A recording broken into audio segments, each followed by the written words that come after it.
taking refuge is focusing your mind on your own deepest spiritual welfare. So when you take refuge, you remind yourself, you're turning your mind to focus on an activity which is in your own deepest spiritual welfare.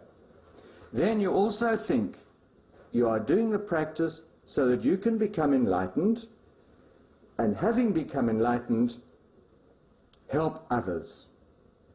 And that is really the main thing, the motivation to help others free themselves from suffering, awaken within them the enlightened causes.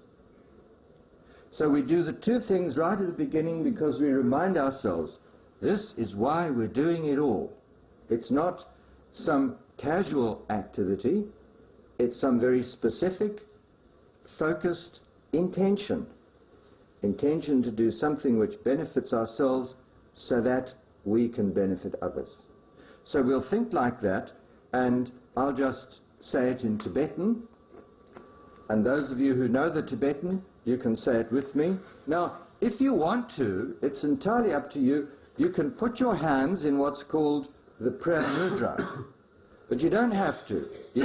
There's no rule about doing things. If you feel uncomfortable like this, then don't do it. You can just sit with your hands in your pockets or anywhere else if you like. But if it helps you, and remember this is the principle all the way through, if it helps you to do something, do it. If it doesn't, don't do it. If it makes you feel embarrassed to see other people doing it, don't look at them. Let them get on and do their own thing. And this is very much the Buddhist way.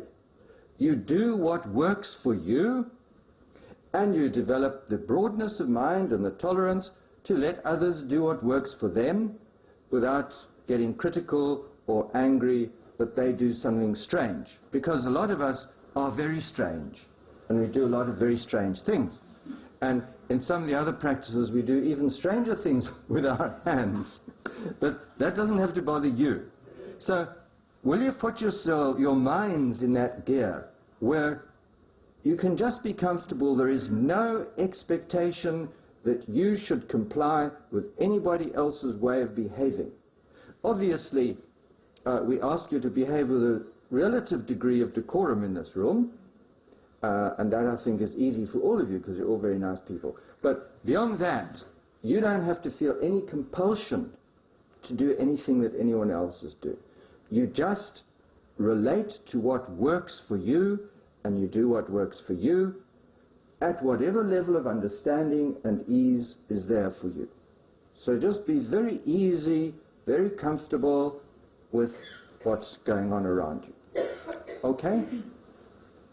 We'll take refuge.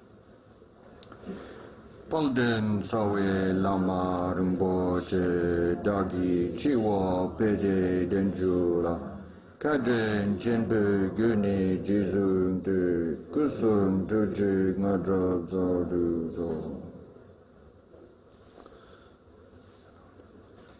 So Sanje Chedang Tsoji Chonam La. That's the refuge. We can sing it. If you want to, you can put your hands in this form. And while you're singing it, you just think in whatever form works for you to focus your mind on the spiritual force so that you can become enlightened to help others. It's repeated 3 times when you do the puja. We'll only do it once. Sanje Jedam Raje Jonam Ra Chanja Bada Dani Jabzende Dage Gom De Jibe Zonam Je Rala Benje Zanje Dravayo. So after a while, you'll get used to singing it, and while you're singing it, you're just thinking, this is what I'm doing, this is while I'm doing it. So even though you don't understand the words, you can put your own meaning into it. That's what's important. So you don't have to feel you're just mouthing empty, meaningless words. You're actually using the words or the context for the meaning you want to put in that's going to work for you. Are you beginning to see how it works? Can you do that? Doesn't matter if it's Tibetan, you don't have to feel embarrassed. I mean, Tibetans would drop down laughing if they heard the way I pronounce their language. So you don't have to be good at pronouncing Tibetan. It's just a vehicle for you to bring your mind into focus with your compassionate intention.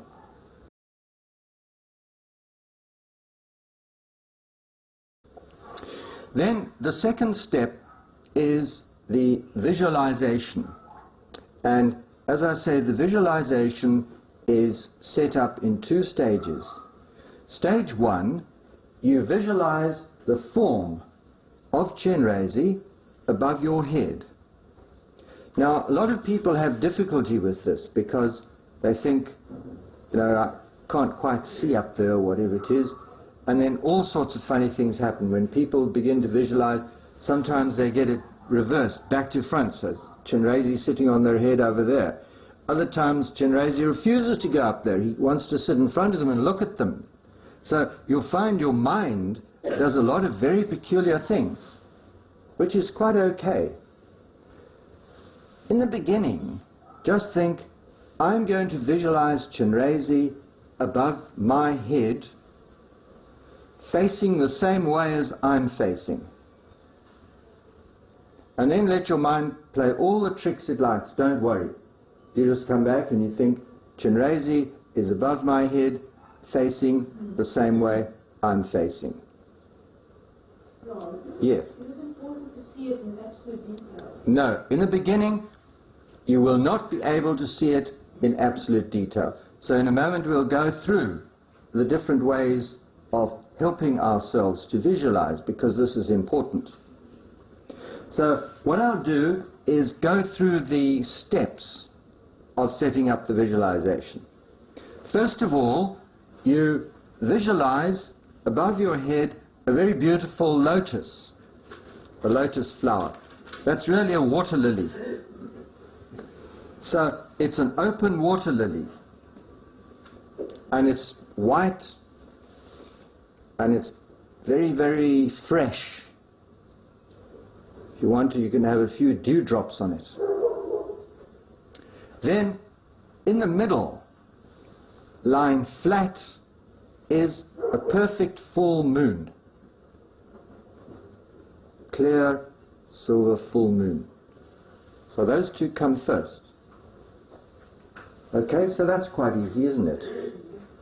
Water lily, call it a lotus. Full moon in the middle of it, resting on it. Now, it's not going to give you a headache because you are not visualizing something solid. This is the first thing you must remember. It is form without substance, like a rainbow. So the visualization is something you can see, something that has form, but it has no solid substance like a physical object. It's like a rainbow, a beam of light. So already what's so interesting is we're training our minds to step one step away from our normal, literal, grasping, solid way of being, but we're still within a realm that we can understand. You can understand a rainbow because you've seen it and you know there's nothing there. It's just reflected light. So this is how you set up the visualization. It is of that caliber, that form without substance, but it's light form. So it's luminous. All your visualizations are going to be luminous. They illuminate themselves and radiate light. So there's this very beautiful lotus with a moon disk lying on top of it. Now, what you do for a visualization is you think the thing first. So when I say to you water lily, what happens in your mind? association. Remembering what you've seen before. An image springs into your mind, doesn't it? Water lily. Chris doesn't have that. You have a memory. Okay. If I say to you motor car, what happens? An abstract concept. Who gets an image? Thank goodness. All right. So our minds work differently. For most people, if you say a word, the image comes into focus, doesn't it? Now what you can do is actually hold the picture in front of you. So when you go through each stage, you look at it, and that'll help. Because as soon as the concept enters your mind, an image has also entered your mind. Because that's the very meaning of the word concept. So when you say lotus, your mind actually does create a picture for itself. Now this is the key. When you say the word, the mind creates the picture for itself.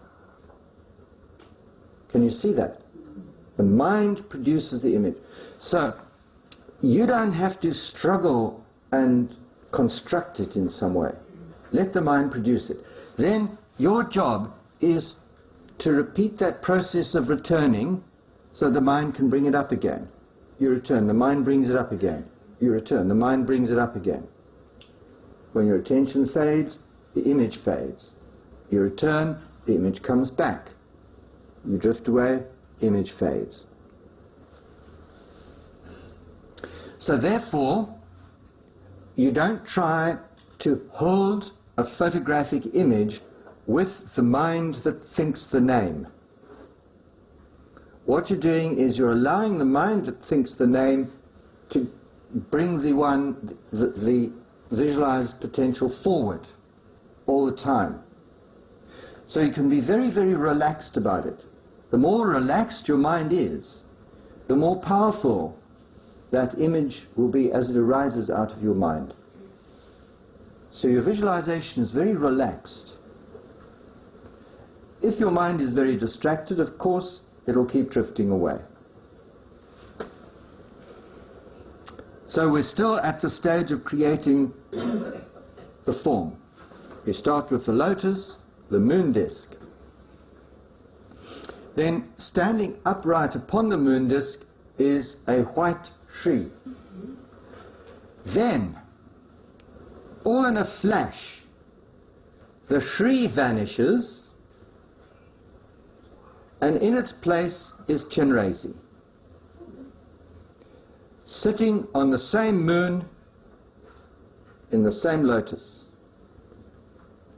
And sometimes in the texts they say it's like a fish jumping out of water, just appears complete.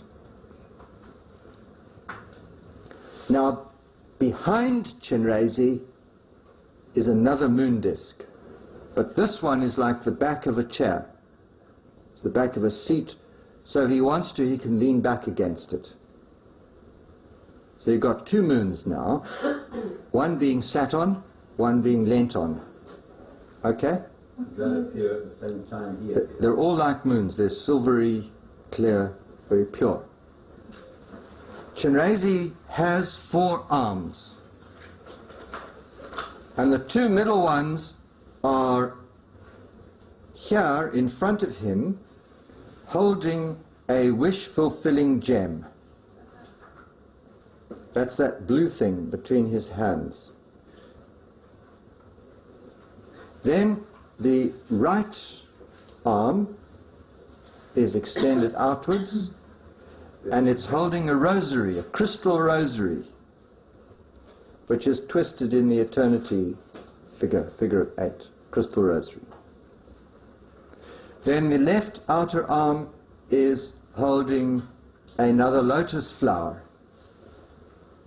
This is stage 1 of the visualization. Now, the way you do it is you look at the picture many times so that the image can slowly imprint itself on that deeper part of your mind that visualizes. And then see how your mind works. Because different people's minds work differently. For example, some people find it easy to hold a visualization by focusing progressively on chosen details. Like you might find, for example, that you can really easily visualize the hands holding the wish-fulfilling gem. So when you start your visualization, you start with that. Then you move out and you visualize more and more details. Or you might find the way your mind works is just to visualize the whole thing generally and allow the details to fill themselves in. So look at the picture, then look away from it and see how your mind likes to work. Do you get what I'm saying? But don't try and force yourself to make photographic images. Just let yourself familiarize yourself with the picture and then allow whatever comes up to come up, and you let it build from there. So it's almost as though there are two parts of your mind involved. There is the one that focuses and creates concepts, and there's the other that then produces the image. And you become skillful at allowing that other part to come in more and more. And when you rest your mind with the idea of Chenrézig, then you'll find it starts throwing up images. Like you can think of Chenrézig, and this image of whiteness comes up. Then you think of Chenrézig again, and four arms come up. Think of it again, and the image of the jewel comes up. Think of it again, and all the adornments come up. Think of it again, and all these moons come up. So slowly the mind just fills in. So the only memory work is to remember what Chenrézig looks like, and that you can do very easily. Then keep letting your mind supply the detail. Okay.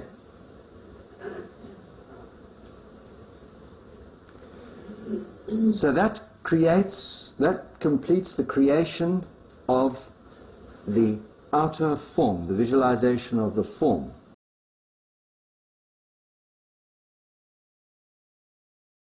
Second aspect is the inner, or the invocation, where you invoke the essence of the energy that you want to work with.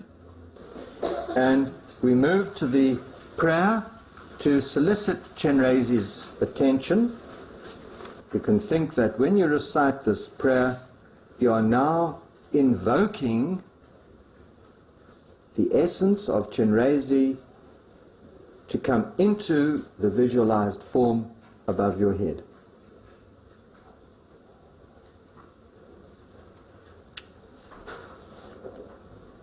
So, because it's invoking, you put your hands in the prayer mudra. This is called a mudra. If you want to. If you don't want to, you don't have to.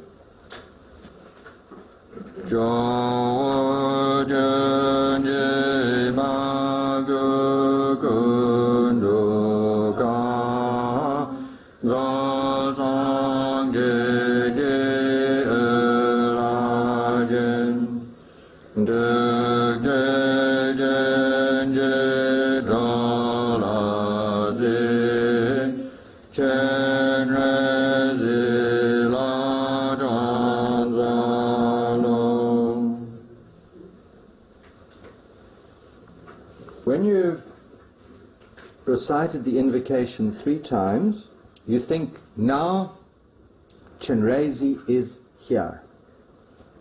Now Chenrézig is here. So you now have a sense of the presence of Chenrézig. And this is the second aspect of visualization. First was the visualized form, now the sense of the presence of Chenrézig. So, you all know what this means, don't you? A sense of the presence. You know how if you're in a room with your back to the door and somebody walks in, your mind holds a sense of the presence of another person in the room, doesn't it? Well, now it's exactly the same thing, but this is a much more transcendent presence. It's the presence of the enlightened expression of compassion that has been invoked and is working through this form that you've gone to so much trouble to visualize. If you find holding the visualization difficult, you might find it easier to hold the sense of the presence. Do you see that? So, if you struggle with the actual visualization part, then focus more on the sense of the presence. And just keep reminding yourself, Chenrézig's present. It's like he's walked into the room, he's now here.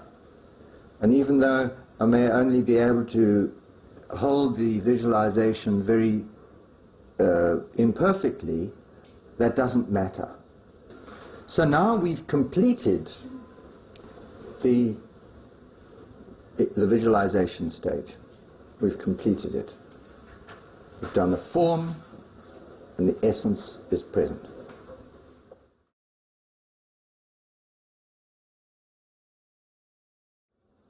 Then you go to the mantra recitation, which usually takes up the body of the practice. Most of the time will be spent in mantra recitation, and there is a very specific visualization that goes with that. So when you're doing mantra recitation, your mind is focused on saying the words and on visualizing what is happening while you're saying those words. When we recite, each syllable of the mantra emits a light which goes to a particular realm. So we'll quickly go through those. The Om is white, and it emits white light that goes to the realm of the gods. The Ma is green, and it emits green light that goes to the realm of the demigods or the Asuras.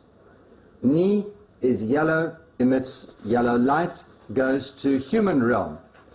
Pe is pale blue, emits pale blue light that goes to the realm of the hungry ghosts or the pretas. Me is red, emits red light that... Oh, sorry, I got that wrong. The pale blue is animals. Me goes to the pretas, and then the Hung, that's the hungry ghost. the hungry ghosts, yes. Pretas, hungry ghosts. Red. Right. Me is red. You can see it there on the chart. And then Hung is dark blue. They call it blue-black.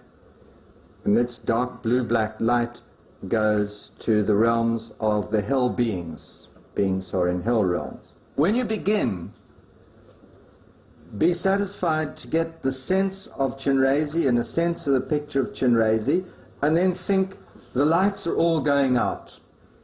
And if you like, focus on the white light.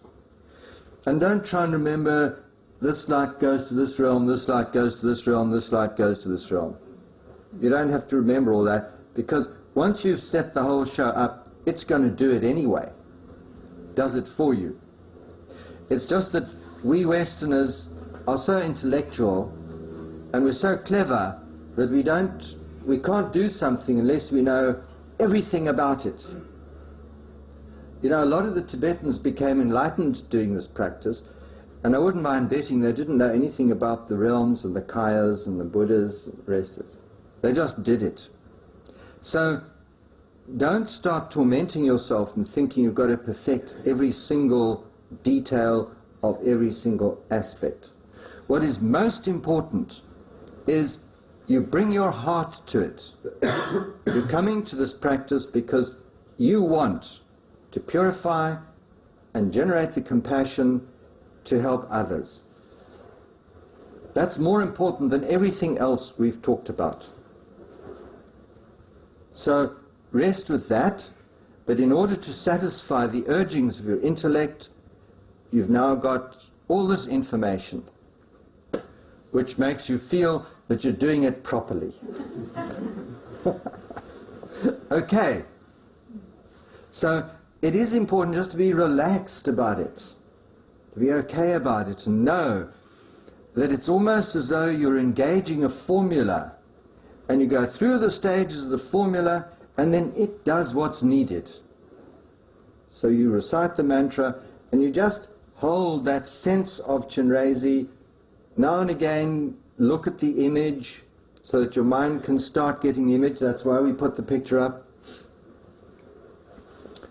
Now and again, think of the lights going out, white light, and then the rest are very easy. It's just the primary colors with 2 different shades of blue. So it's not difficult to remember the lights. And once you've thought of the lights, you can be sure they've gone to the correct realm, and they'll be correcting the correct mind poison. They'll do it all for you. Then at the end, get the sense of the universe has become luminous. You know, it's very nice to look at the dawn and see how the night sky is dark. And then slowly as the sun approaches, have you noticed how the sky becomes luminous? Well, it's like that. Chenrézig is just lighting it all up. And then instead of stars, there are these billions of Chenrézigs. And you can think, this is wonderful.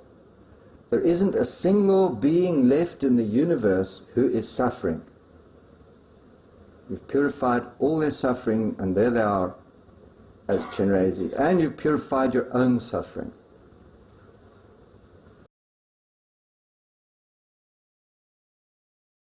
Now comes what we call the dissolution. Dissolution.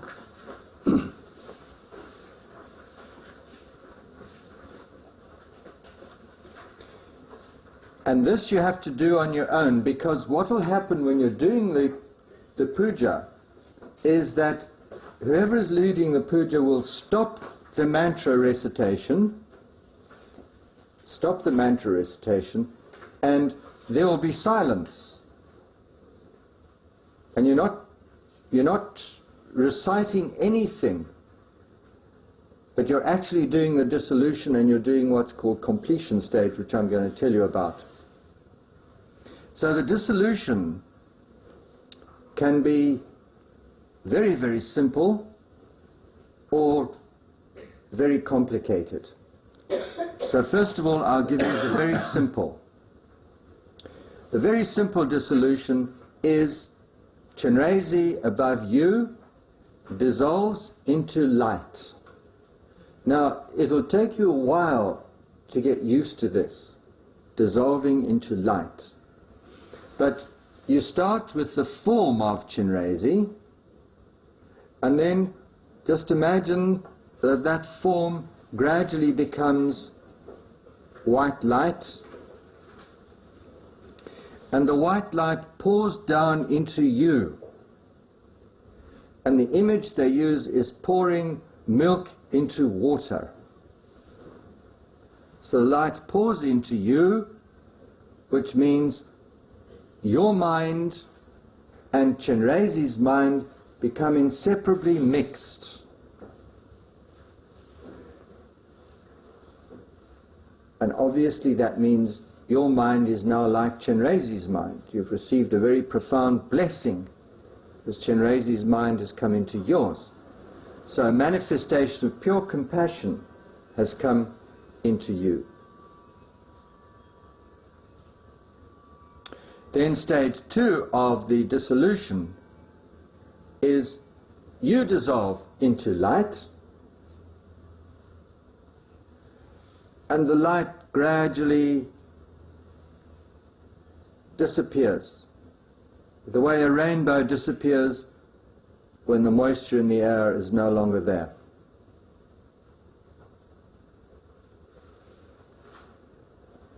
And then, when you've disappeared, you just rest, and I'll come back to that in a minute. The complicated one is universe full of Chenrézigs. They all dissolve into light and melt into Chenrézig above you. Then Chenrézig above you dissolves into light and melts into you. Then you dissolve into light and you melt into the seed syllable Shri, white one, in your heart. In your heart, your very middle of your being. Then the Shri dissolves into itself. The bottom part of the syllable dissolves all the way up until there's just that little hook, and then that disappears. And then there's nothing left. So that completes the dissolution stage. Then you enter into what's often referred to as the most important stage of the whole practice, which is called completion stage, where everything is dissolved, and you now rest your mind in emptiness, because everything in the universe is dissolved, so it's empty. And you just rest your mind in emptiness. So you just rest there.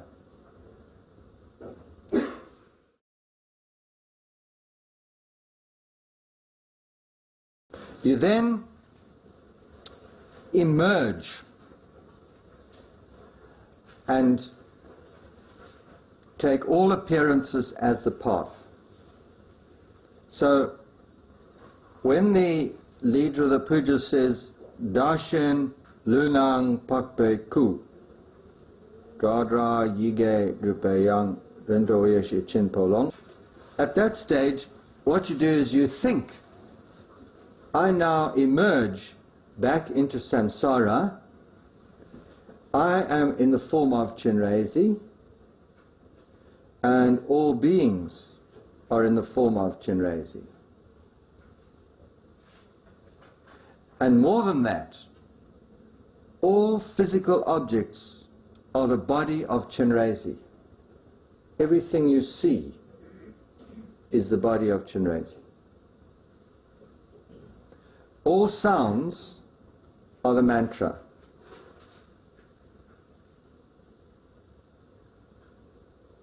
And all thoughts are the mind of Chenrézig.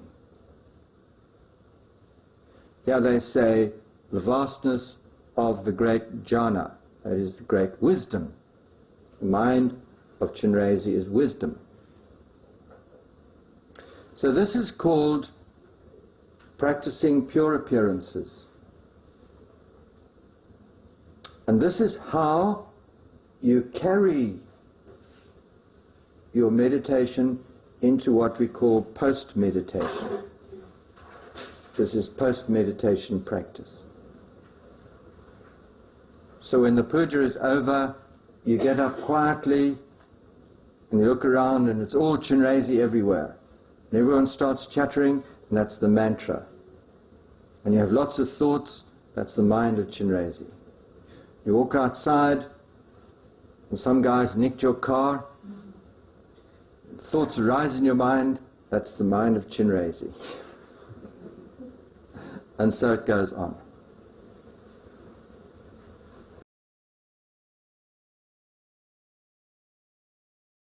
Then, sharing merit. Every time we do practice, when we complete the practice, we share.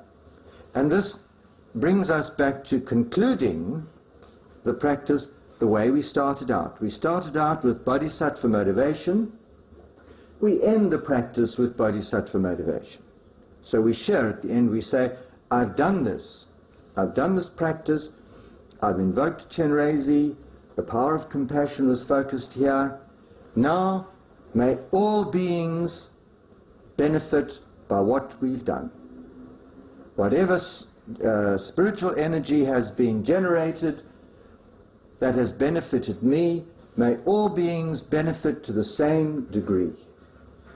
So you visualize the sharing going out. And those of you who've been around here a little while will be very familiar with this, that we always end whatever we do by sharing the benefit. in Tibetan or in Buddhism generally, they use the term sharing the merit, which is a very unfortunate word. It doesn't give the right connotation. Merit is a rather clumsy translation of a word which basically means spiritual energy and benefit.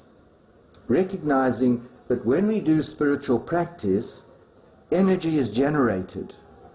And of course it's generated to help us. But we want to share it, so we give it to all beings. So we share the merit. That's the term they use. But give this term merit a much wider meaning.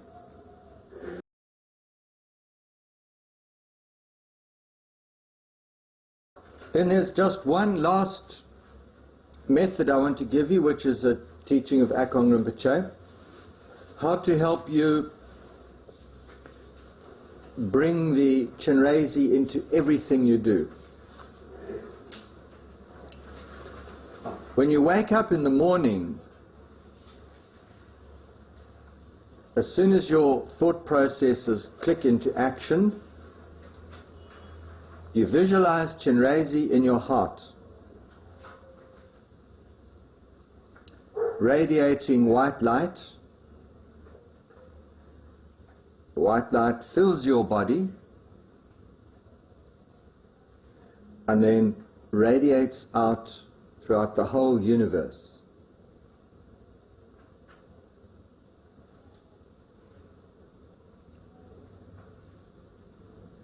Then Chenrézig moves to above your head.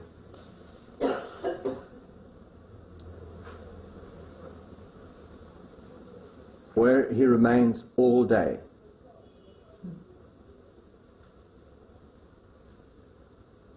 So the blessing of Chenrézig is radiating out all day long, even though you're not saying the mantra. Chenrézig is with you all day.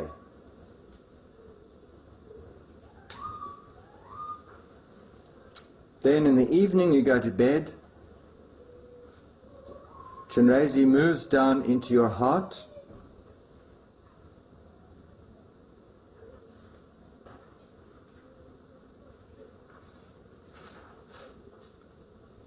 The light is radiating out to the whole universe. Slowly it draws in. So at first it's just filling your body. And then it draws in, so that it's just tiny Chenrézig, white light in your heart. And when you visualize heart, it's not the physical organ that beats. It's this point, at the middle point of your body, level with your heart, but in the middle and inside. So if you imagine your body like this, and your heart's here going boom, boom, boom, the middle of your body is right here. It's the most central point in your body that you can imagine.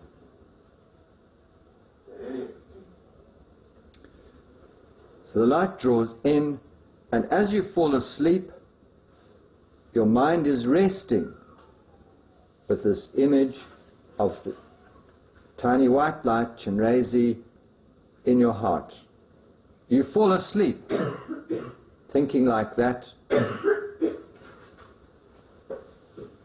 And when you wake up in your dreams, Chenrézig will be there.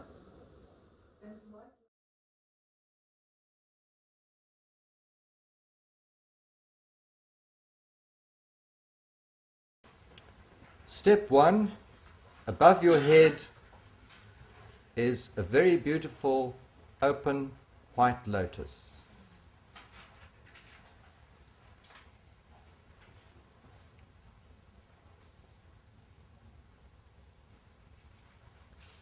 In the middle of the white lotus, lying flat, is a full moon disk.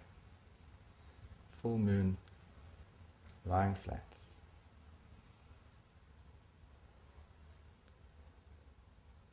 Standing up upon the full moon is the white Shri.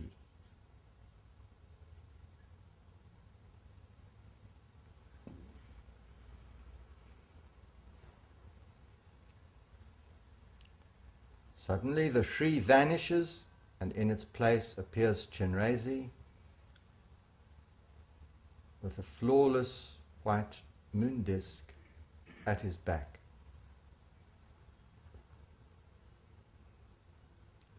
Chenrézig is very, very white, like the snows of the Himalayas.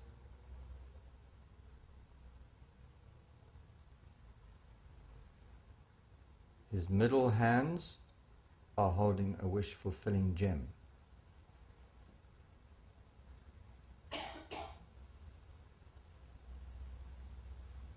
His outer right hand is holding a crystal rosary in the figure of 8.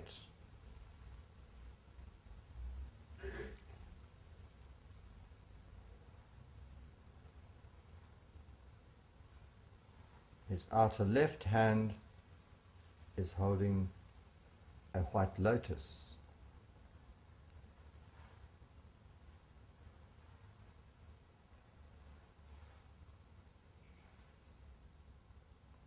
Over his left shoulder is the deer skin.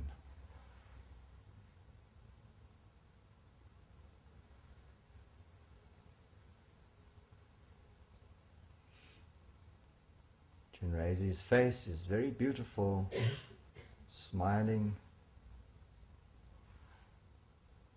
looks upon all beings wherever they are with the love a mother has for her only child. So he looks upon you with that love and caring.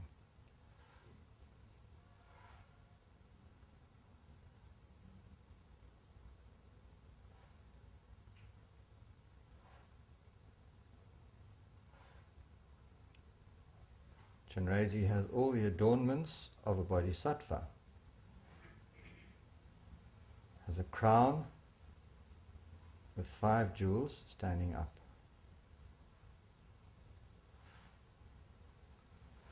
Some of his hair is piled up on top of his head.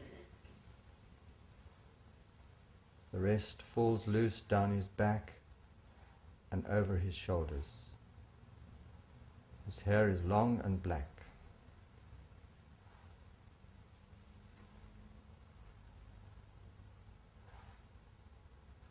He has very large earrings that hang down in front of his shoulders.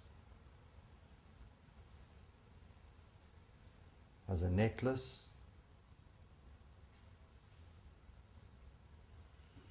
bracelets and anklets.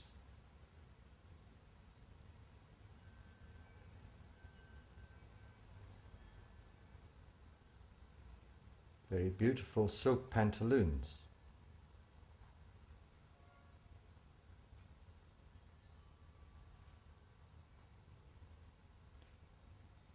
And then a very beautiful silk bolero over his shoulders with ends that trail around.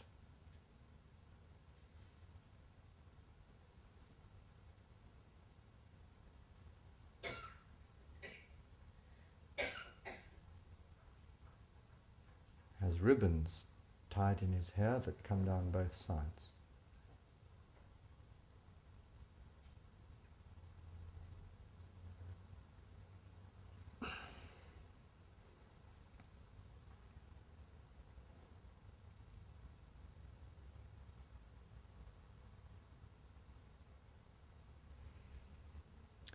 As you recite the mantra, lights are going to radiate out of Chenrézig and they're going to fill the whole universe. As you recite the mantra, beams of light radiate out of Chenrézig, fill the entire universe.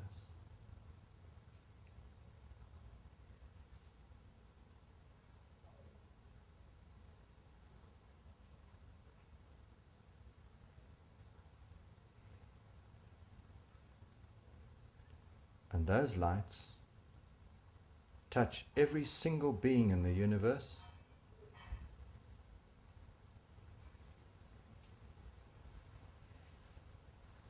purify all the obscurations.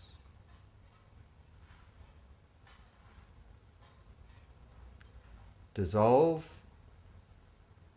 negative karma and suffering of all beings,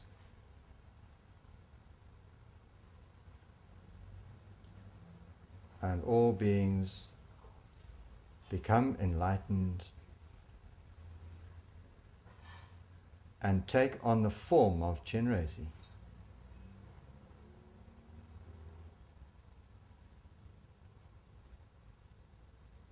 Become enlightened and take on the form of Chenrézig.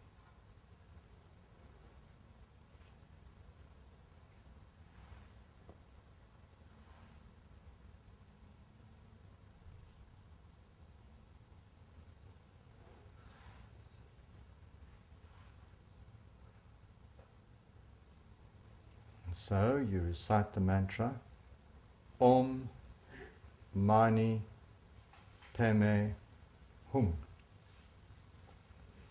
And sometimes you can recite it with the seed syllable added to the end, Shri.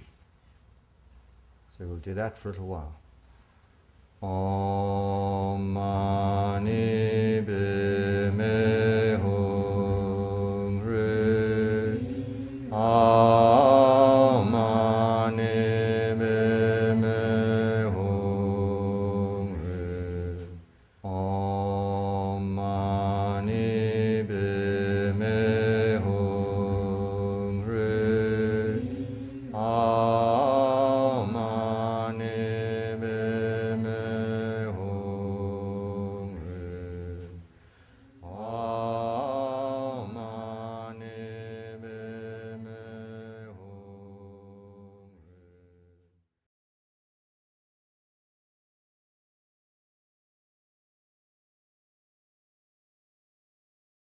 Hum Re. There are many great beings who exist among us for one purpose only, and that is to help all sentient beings, human, animal, visible and invisible. And it is said that if it weren't for them, we would have destroyed ourselves long since.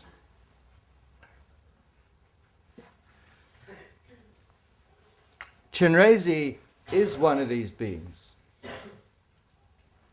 In general, we call them bodhisattvas or bodhisattvis. There are many bodhisattvas.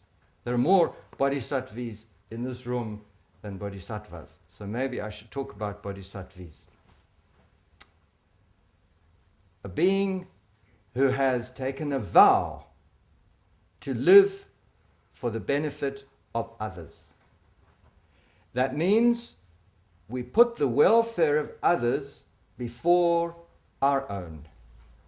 It doesn't mean we become doormats and make ourselves constantly miserable and live in sackcloth and ashes. It's not that. It's not that at all.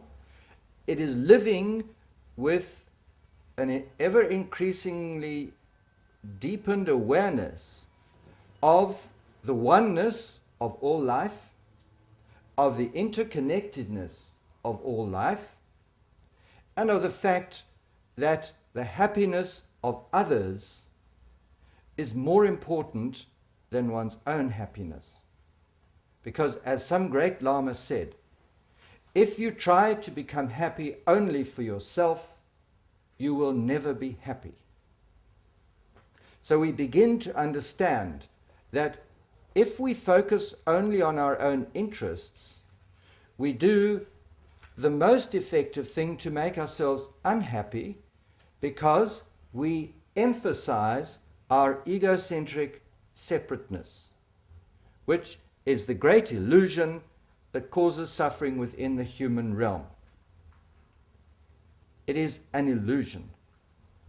So we are not separate, we are one, we are part of a great whole. If we work for the benefit of that, we create happiness for all beings. Happiness grows. If we work just for our own happiness, it diminishes and suffering arises. So that's one aspect of the Bodhisattva ideal. The other aspect of the Bodhisattva ideal is what we can call the ultimate perspective, and that is recognizing that although we are experiencing ourselves in a limited way in this world, we are actually all enlightened Buddhas.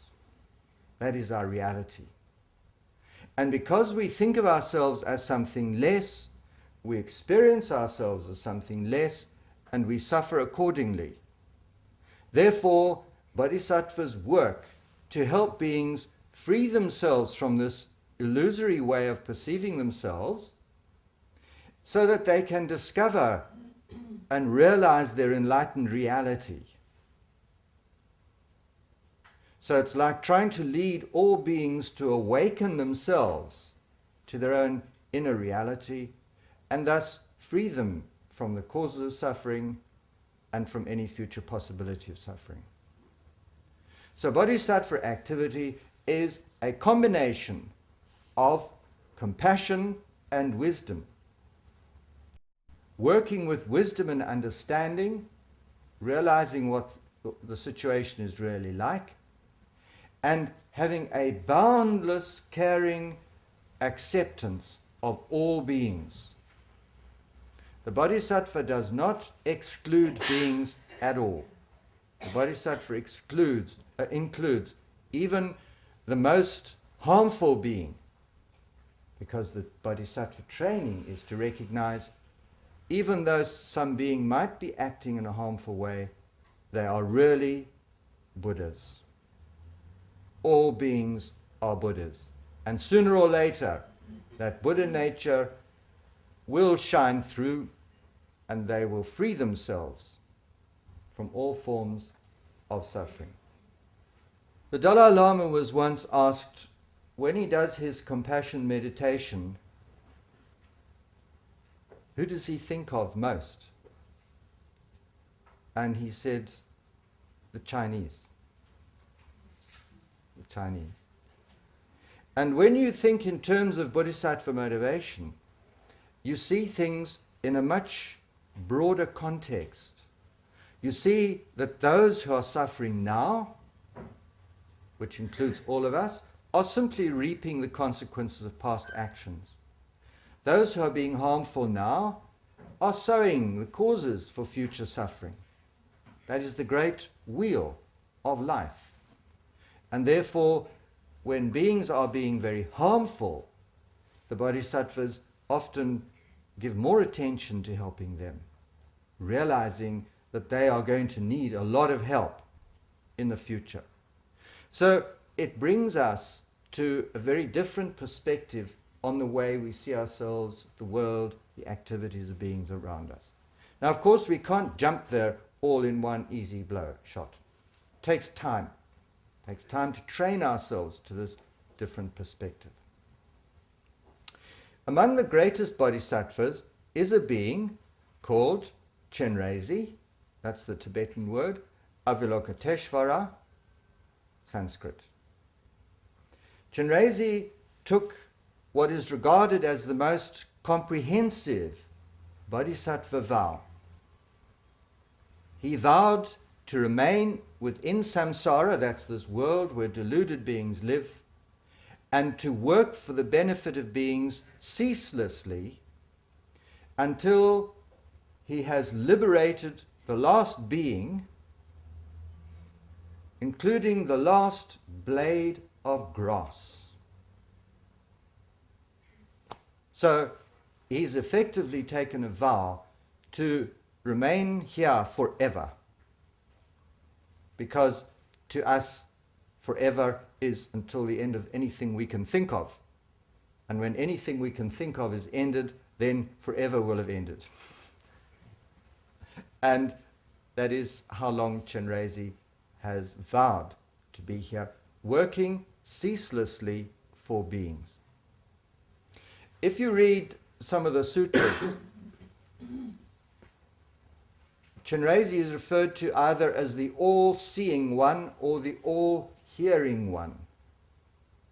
That is because if any being is in suffering, Chenrézig sees them and his compassion goes to them. If any being calls out to Chenrézig, Chenrézig hears them and goes to them and helps them. So there is this quality about Chenrézig of limitless capacity to respond to the needs of beings, particularly when called upon, but even when not called upon. Chenrézig is there to help beings.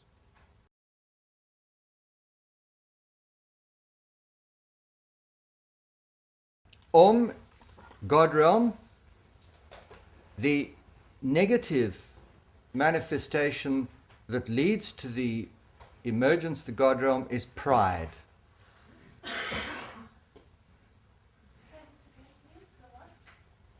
The negative quality is pride that causes the emergence of the God realm.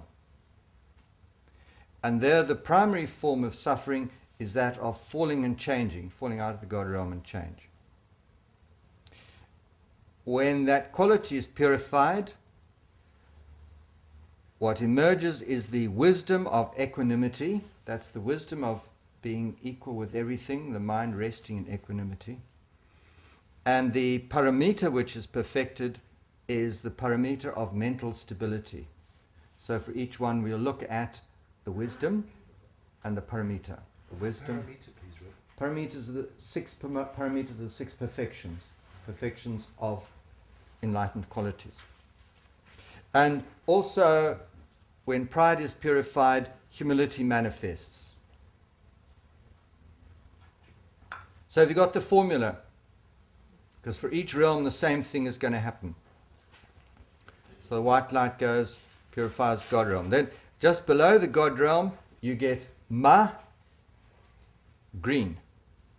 The realm of jealous gods. The Asuras, the Sanskrit word is Asura, the jealous or the warring gods, sometimes called the demigods. These are guys who've got it good, but they want yours as well. So they're jealous and they're always fighting. And the suffering there is conflict and losing fights. They don't mind conflict so much, but they don't like losing fights.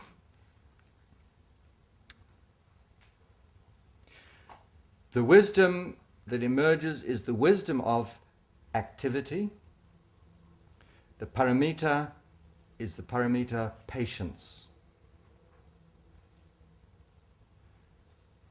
Then when you recite Ni, yellow light is emitted to the realm of humans. Human realm is caused by dualistic thinking, idea of self and other, connected to ignorance and craving. Suffering of the human realm is aging, sickness and death. When the negative qualities are purified, the wisdom that emerges is the spontaneous wisdom born of itself, spontaneously arising wisdom. So as our minds as humans are purified, there is spontaneously arising wisdom. And you'll notice this in yourselves. As you practice, as you purify, you will naturally start experiencing the arising wisdom. You don't have to go outside and learn it. The paramita to be perfected in the human realm is the paramita of morals and ethics. That is why in spiritual disciplines, particularly ones you'll get in the higher trainings, emphasize the need to practice morality and ethical behavior. So that's Om, Ma, Ni. Those are said to be the three higher realms. Then we get the three lower realms. Pe, pale blue.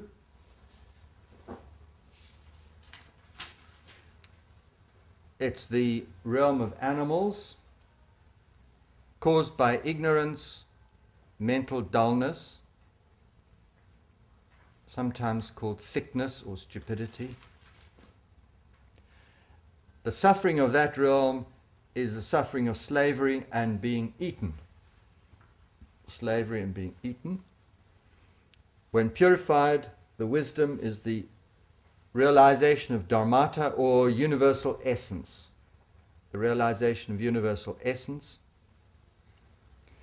And the paramita to be developed is diligence. Diligence, often called joyous effort. Joyous effort.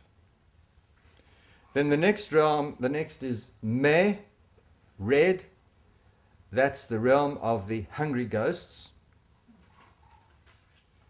This realm is caused by attachment, greed, and desire for wealth.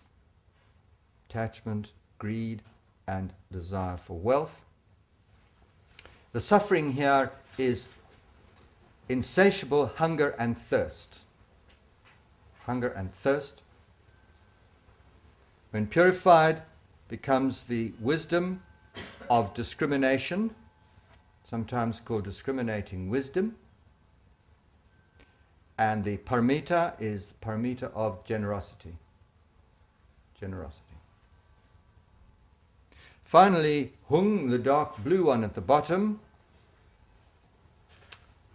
Anger, hatred, aggression. Anger, hatred, aggression cause hell realms. In hell realms, people suffer the extremes of heat and cold. Beings there suffer the extremes of heat and cold. Wisdom, when purified, is mirror-like wisdom, that very clear, brilliant, undistorted, mirror-like wisdom of the mind. And the paramita is wisdom. So, in the very traditional Tibetan teachings, it is taught that these different realms exist as places where people go, where beings go and get born, according to their karma. Another way of looking at it is to look at it as the 6 different psychological possibilities. And when we look at the realms, we can see that the qualities of the beings in those realms are all present within us. But we will predominantly experience the qualities and characteristics of human realm, hopefully.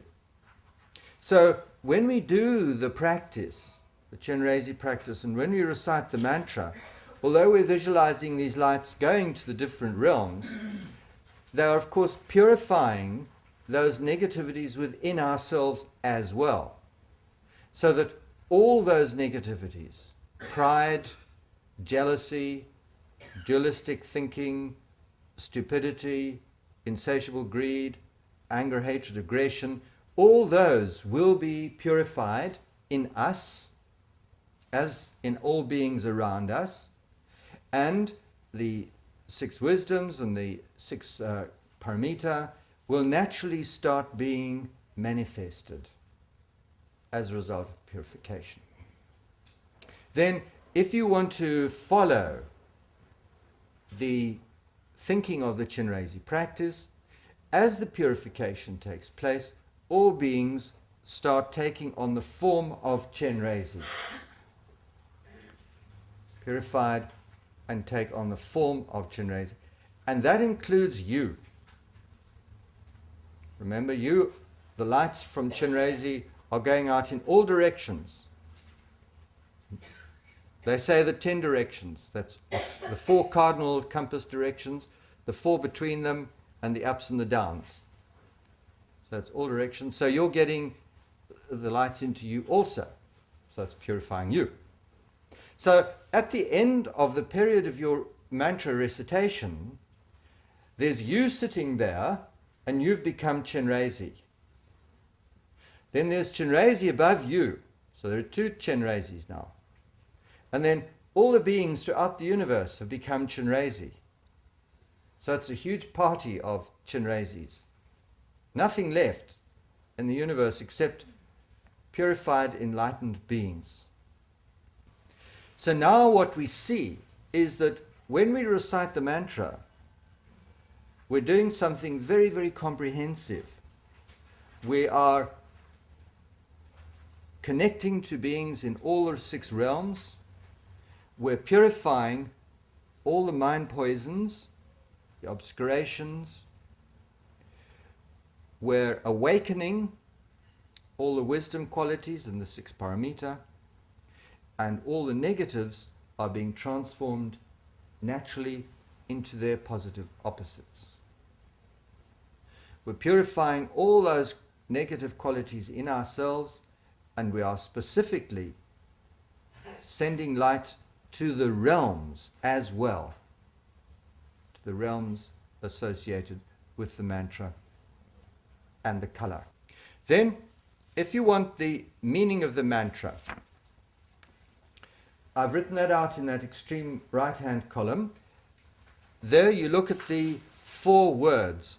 Om is the first word, Mani is the second word, Peme is the third word, and Hung is the fourth. Now, in order to look at the meaning, you're probably going to get out of the depth of your understanding because it comes into quite obscure areas of Buddhist teaching. But I'll go through it so you can at least get the words in your mind, and maybe at some future stage we can go into it more fully, but there certainly won't be time here. Om, white light, radiates out and manifests what's called the 5 kayas of the Buddhas. The 5 kayas. This word kaya is not easy to understand. In some senses it has this sense of a realm, but in other senses it's more like manifestation of ways of being. So, first of all, there is the Dharmakaya, which is the truth body. Then there is the Sambhogakaya, which is the complete body of enjoyment, and you won't know what this means unless you really go into a lot of detail about what happens at the different stages of enlightenment. As you approach enlightenment, these bodies manifest, and beings on the higher path, closer to enlightenment, experience them. Third is Nirmanakaya, emanation body, that you can easily understand. The Dalai Lama is called Nirmanakaya. He is the emanation body of the enlightened being Chenrézig. So Nirmanakaya is the one we can see. The Karmapa behind me is again Nirmanakaya of Chenrézig. So this is the term they use. They will say Karmapa is the Nirmanakaya of Chenrézig. Dalai Lama is the Nirmanakaya of Chenrézig. Akong Rinpoche is the Nirmanakaya of Guru Rinpoche. Don't know if that's true, but that's just another example. Or he might be the Nirmanakaya of the Medicine Buddha.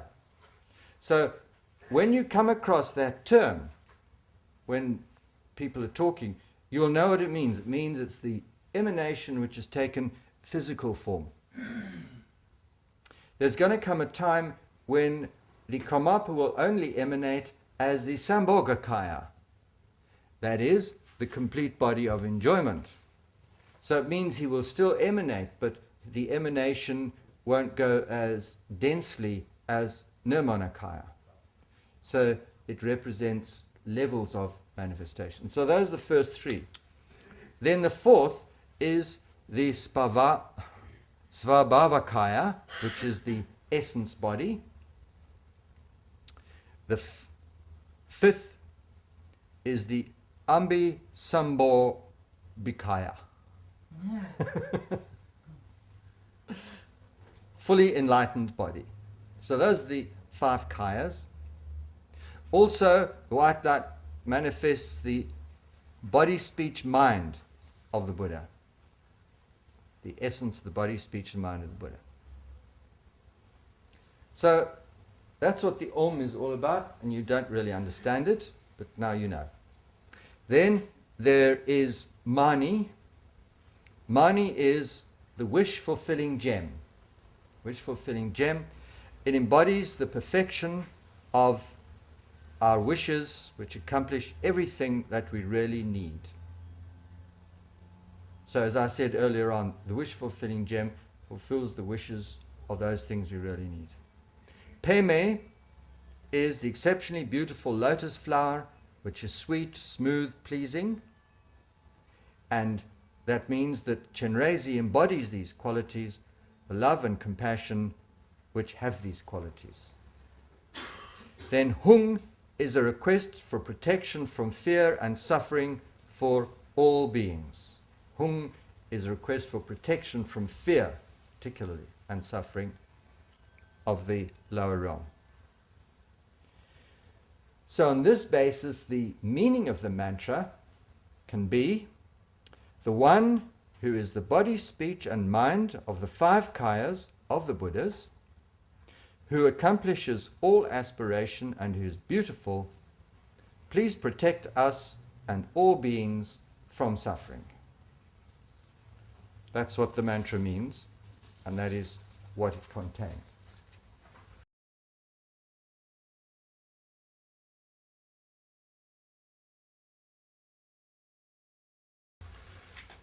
Do the mind settling by focusing on the breath.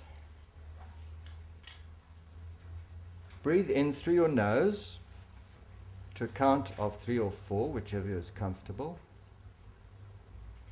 Hold for the same count, and then breathe out through the mouth for the same count.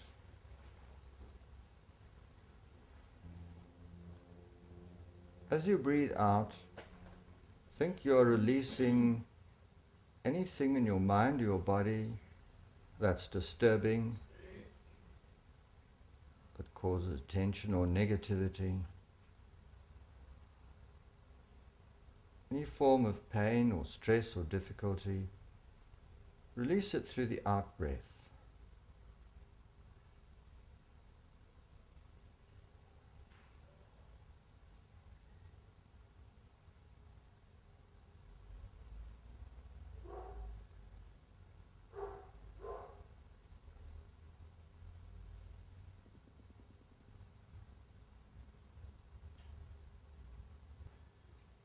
Let your mind and body settle down and be at ease. Let go of any sense that you have to do anything or achieve anything. Allow yourself to come to rest.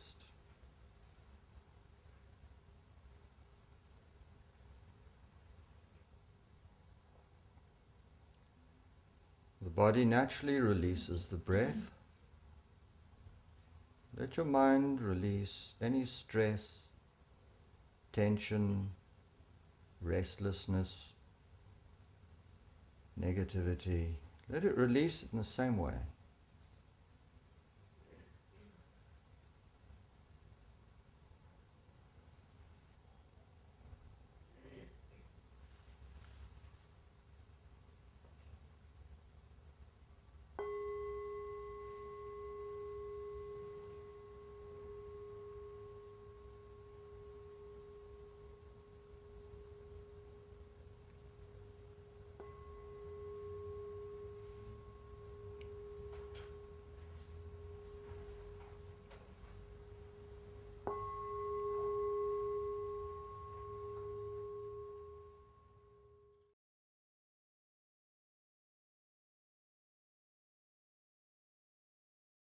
Now, when you recite the mantra, you are not just doing some empty intellectual exercise.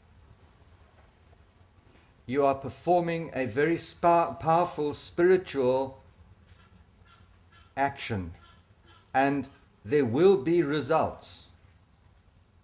Results will manifest around you, not necessarily dramatically, but it's very likely that you will also feel results in your own mind. A lot of people, for example, find very strong feelings well up in them when they start reciting the mantra, particularly in a group, because a lot of power manifests in a group. And when the power of compassion starts to stir, it doesn't necessarily manifest as feelings of compassion. Because remember, it's purifying. So you could have all sorts of other feelings actually manifesting as a result of the action of the purification. For example, a lot of people start to cry. They feel very emotional. And then they might even feel a bit sad, because sort of sadness for all beings is part of compassion. Then other people might find negative emotions arise, because remember, negative emotions are being purified. So if there's a lot of anger in a person's mind and the anger is being purified, the chances are that that could become intensified. So what you do is you just relax and let the emotion arise on its own. You don't try and analyze it. You don't try and fight with it. You don't have to think something has gone wrong. It's perfectly okay. This is how it works. And this is the proof that what you're doing is a very powerful, very significant meditation practice that is awakening the enlightened qualities within you and is purifying the negative obscurations. Then you can even visualize the emotion, whatever it is, as an offering to Chenrézig. This is sometimes suggested as an offering to Chenrézig, because what they say is all feelings are the mind of Chenrézig. So whatever emotion you feel is the mind of Chenrézig. So nothing becomes separate from the practice. Nothing that happens within the practice has to be thrown away or seen as wrong. It's all the arising of whatever is needed as the purification proceeds. As with your other meditation, your mind will wander, and then when you realize you're distracted, you bring your mind back to the sound of the mantra, and then you just click back on the visualization. Think that once you've set the visualization up, it stays there, even if your attention wanders. Think to yourself, the visualization stays there. So you don't have to go back and put the lotus there and the moon disk and the Shri and Chenrézig and the whole lot. You just go back and the whole thing's still there above your head. You drift away again, you come back, zik zik, meditate, the visualization's there, and it's much easier, of course, to focus back on the mantra, because your mouth keeps going, and unless you become very distracted, your mouth won't stop. If you're completely distracted, then everything stops.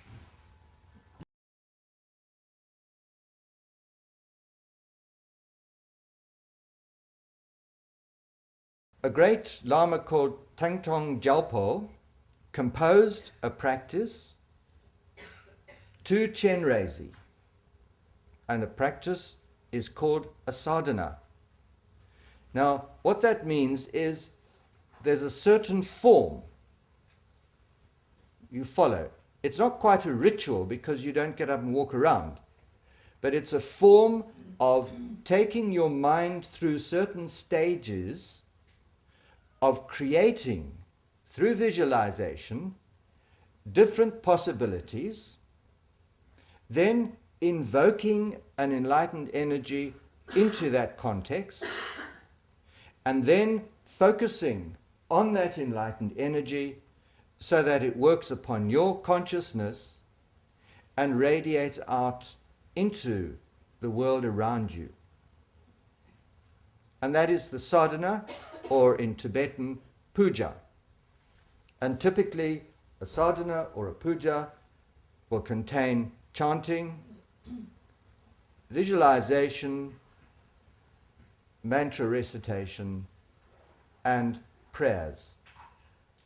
We must remember to talk about the meaning of prayer in Buddhism, because a lot of people associate prayer with asking for more money for myself and make me happy and destroy my enemies and that sort of thing.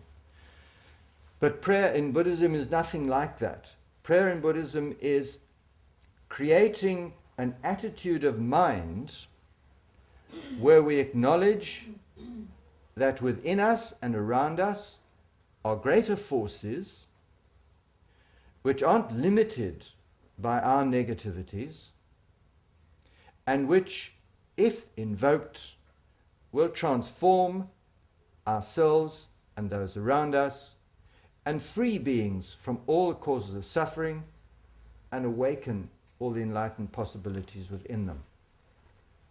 So that is the context that prayer has in Buddhism, where you are opening your mind to greater forces within yourself and around you. And the reason we're doing the Tantra course is so that you can understand this principle of archetypal manifestation, where within us is a potential. And by focusing that potential on the external greater, we awaken the potential within ourselves so that it manifests, and eventually we become it through transformation. So transformation is one of the central roles or the central activities in all these practices. Transforming the illusory so that it dissolves and so that the enlightened is left revealed. That is the form of transformation we talk about. Dissolving the illusory through the mind focus. When the illusory dissolves, what is there is the enlightened reality which was always within the illusory. It's really like two sides of a coin. If you hold a coin and you've got one side facing you, you focus on that and you think that's all there is. But the other side is simultaneously present, but you don't know about it because you're not looking at it. So you could see transformation as simply turning the coin round so that one side vanishes and the other side manifests. So the transformation we do is we focus on the enlightened reality so that all our mind poisons and our obscurations vanish. They are dissolved by the activity, and the enlightened reality is left revealed. And that's why at a certain stage we're going to look at that chart and see how within all the negative obscuring mind states are latent enlightened states. And we'll see how each one works.